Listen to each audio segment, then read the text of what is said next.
आज के स्टोरी बहुत ही खास होने वाले हैं, तो इस स्टोरी को ध्यानपूर्वक जरूर सुने। तो चलो स्टार्ट करते हैं। सूरज एक छोटे से गांव में रहता है। गांव में शहरों जैसा माहौल नहीं होता। यहाँ हर कोई एक दूसरे को अच्छी तरह से जानता और पहचानता है।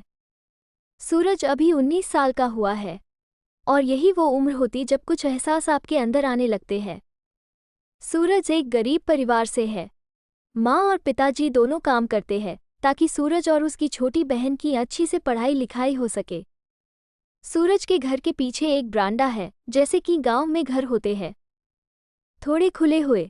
सूरज अक्सर गर्मियों में छत पर सोया करता है और आज भी सूरज छत पर सोया है, लेकिन कुछ शोर की वजह से उसकी आंख खुल जाती है।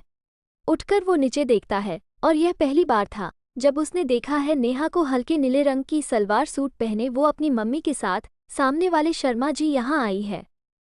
वो शर्मा जी की भांजी है। उसकी मम्मी ऑटो वाले के पैसों को लेकर बहस कर रही है। सुबह गर्मियों का सूरज है तेज। नेहा बैग लिए खड़ी है। उसकी आंखों पर सूरज की रोशनी आ रही है। ये देखकर सूरज, असली सूरज और नेहा के बीच में आ जाता है।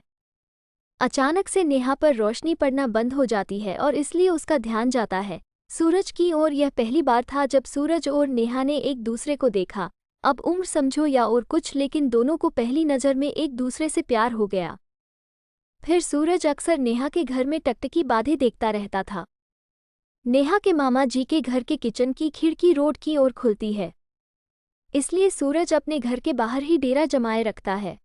एक दिन सूरज अपने घर की छत पर खड़ा होकर पतंग उड़ा रहा था। पतंग उड़ाते उड़ाते उसका ध्यान एकदम से गया सामने वाले किचन की खिड़की पर और उसने देखा कि नेहा खिड़की से पतंग उड़ाते उसे देख रही है। सूरज अब हिम्मत करके नेहा की तरफ मुस्कुरा देता है और जवाब में वहां से भी एक प्यारी सी स्माइल आती है। सूरज की खुशी का कोई ठिकाना नहीं रहता है। नेहा एक दिन सूरज की छोटी बहन से बात कर रही होती है। हिम्मत करके सूरज भी उससे बात कर ही लेता है। सूरज को पता चलता है कि नेहा पतंग उड़ाना सीखना चाहती है। सूरज उसे सिखाने का बोलता है, लेकिन वो मना करती है क्योंकि उसकी मम्मी उसे किसी भी लड़के से बात करने भी नहीं देती। पतंग उड़ाना तो बहुत दूर की बात है। सूरज उसे बोलता है कि वो उसके घर के पीछे बारांदे में उसे सिखा देगा, साथ ही वहाँ सूरज की बहन भी होंगी। नेहा थोड़ा मनाने पर मान जाती है। आखिर वो भी सूरज के साथ समय बिताना चाहती है। नेहा की मम्मी जब उसकी मामी के साथ किसी रिश्तेदार से मिलने जाती है, तब नेहा सूरज के बारांदे में जाती है, लेकिन उन्हें नहीं पता था कि अनजाने में वो बड़ी मुसीबत में फंसने वाले हैं। पतंग उड़ाते समय नेहा के पैर में मोच आ जाती है और चल भी नहीं पाती है। नेहा वहीं बैठ जाती है। उसकी आंखों से आंसू निकलने लगते हैं।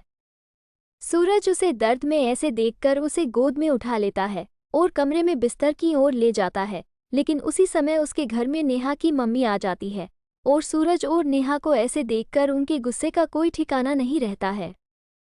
वो नेहा को वहां से ले जाती है। सूरज को रात भर नींद नहीं आती है। वो सुबह का इंतजार करता ये सोच रहा है कि नेहा का पैर कैसा होगा, साथ ही कहीं उसकी मम्मी ने नेहा को कुछ कहा या मारा तो नहीं।